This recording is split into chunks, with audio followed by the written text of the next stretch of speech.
Avtoklinikdəyik, Orxan Ustanın yanında və bir şeyi müşahidə edirəm ki, bu məkan ancaq Ravenol istifadə edir, ancaq bütün avtomobillərə həmin mühərrik yağı istifadə edirsiniz. Orxan Usta, bunun səbəbi nədir? Deməli, Bəhruz bəy, biz ən çox yeni model avtomobillər üzrə xidmət göstəririk. Ən çox da BMW avtomobillər üzrə markası modeli fərq eləmir. Özüm də BMW sürən olaraq ilk dəfə deməli Ravenol şirkətinin nümayəndələrinə gəlmişdilər ki, belə bir yağımız var. Yağı təklif edilər və ilk dəfə həm burada olmalıdır. VNT bu yağdan öz BMW-mi tökdüm. Dedim, bu gün nə qədər gedir? Hamı standart olaraq deyilsiniz ki, 5000 yazırlar.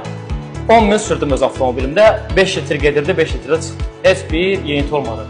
Sonra şübhə içərisində qaldım, yenə avtomobil mühərrikinin üst hissəsini sökdüm, gördüm ki, avtomobilin mühərrikin daxili sistemi təmizdir. Bu isə onu göstərir ki, həmin bu yağın, Ravenolun yüksək yuyuculuk qabiliyyəti var.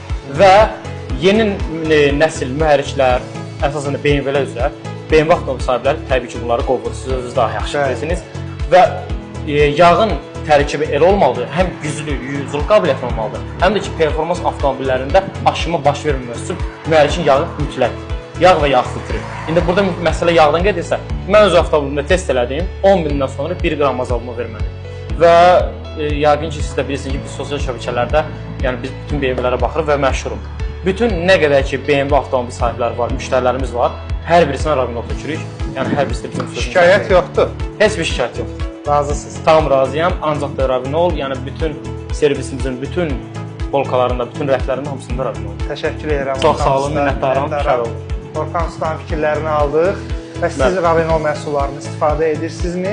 Əgər edirsinizsə, bu məhsullardan razısınızmı? Şərt bölməsində qeyd edə bilərsiniz. Təşəkkürlər.